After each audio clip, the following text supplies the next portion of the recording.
తమిళనాడు మాజీ ముఖ్యమంత్రి స్టాలిన్ తాను నిలబడి ఓడిపోయిన కొలత్తూరు అసెంబ్లీ స్థానంలో రీకౌంటింగ్ కావాలని తమిళనాడు హైకోర్టులో పిటిషన్ దాఖలు చేశాడు. ఎలక్షన్ కాదు, రీకౌంటింగ్ అంటే మళ్ళీ ఎన్నిక నిర్వహించమని కాదు, మళ్ళీ కౌంటింగ్ నిర్వహించమని. జరిగిన కౌంటింగ్లో అవకతవకలు జరిగాయి, మళ్ళీ కౌంటింగ్ నిర్వహించండి అనేది స్టాలిన్ కోరిక. సహజంగా రీకౌంటింగ్ ఎప్పుడు అడుగుతారు? కౌంటింగ్ జరిగిన రోజే అనుమానాలు ఉంటే అడుగుతారు, ఆ రోజు ఆ తర్వాత రోజు అడుగుతారు.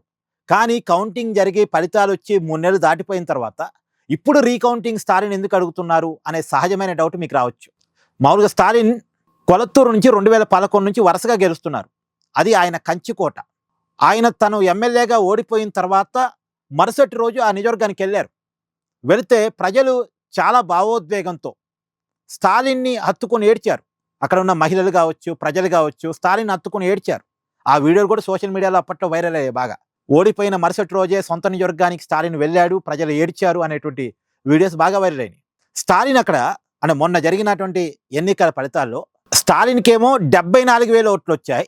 స్టాలిన్ మీద నిలబడ్డ టీవీకే పార్టీ అభ్యర్థి, విజయ్ పార్టీకి సంబంధించిన అభ్యర్థి విఎస్ బాబుకేమో 82,000 ఓట్లు వచ్చాయి. అంటే 8,000 తేడాతోటి స్టాలిన్ ఓడిపోయాడు.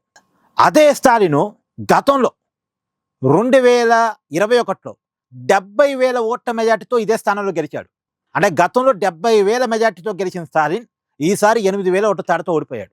చూడండి, గతంలో 105,000 ఓట్లు వచ్చాయట 2021లో స్టాలిన్కి. అప్పట్లో అన్నాడీఎంకే అభ్యర్థి ప్రత్యర్థిగా ఉన్నాడు, అతనికేమో కేవలం 35,000 ఓట్లే వచ్చాయి. తర్వాత 2016లో ఇంకా వెనక్కి వెళ్తే అప్పుడు 37,000 ఓట్ల మెజార్టీతో అన్నాడీఎంకే అభ్యర్థి మీద స్టాలిన్ గెలిచాడు.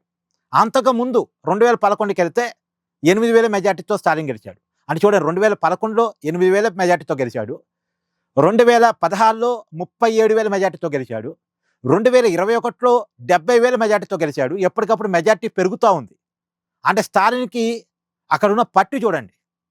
మళ్ళీ ఇప్పుడు స్టాలిన్ మీద గెలిచిన విఎస్ బాబు ఎవరు అంటే గతంలో డిఎంకే పార్టీలో పనిచేసిన నాయకుడే, స్టాలిన్ కోసం పనిచేసిన నాయకుడే. అతను టీవీకే పార్టీలోకి వెళ్ళాడు మొన్న రీసెంట్గా.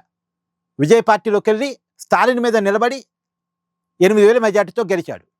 అదేంది ఇక్కడ ప్రజలు నాకు వ్యతిరేకంగా ఓటేయటం ఏంటి అనేది స్టాలిన్కున్న సహజమైన అనుమానం. నాకు అంత పెద్ద మెజార్టీ 2021లో వస్తే నా మీద ఇంత వ్యతిరేకత ఈ ఎన్నికల్లో రావటం ఏంటి అనేది స్టాలిన్కి వచ్చిన అనుమానం. పైగా స్టాలిన్ 2 సర్వేలు చేయించుకున్నాడట. 2 సర్వేల్లో కూడా ప్రజలంతా స్టాలిన్కే ఓటేసామని చెప్తున్నారట. మరి ప్రజలంతా స్టాలిన్కే ఓటేసామని చెప్తున్నప్పుడు మెజారిటీ పక్కన పెడితే అసలు నేను ఓడిపోవటం ఏంటి, నాకు అనుకూలమైన ఓట్లన్నీ ఏమయ్యాయి? పైగా ఆ నియోజకవర్గంలో స్టాలిన్ మీద వ్యతిరేకత ఏమీ లేదు, స్టాలిన్ని ఓడించాలనే కసి ఏమీ లేదు. కదా విజయ్ మీద కొంత ప్యాషన్ ఉంటే ఉండొచ్చు, విజయ్ మీద అనుకూలత ఉంటే ఉండొచ్చు. కానీ ఎంత విజయ్ మీద అనుకూలత ఉన్నా సరే నాకున్న మెజారిటీ పక్కకు పోయింది, 8,000 లోట్లో పడ్డానేంటి అనేది స్టాలిన్కి వచ్చిన అనుమానం.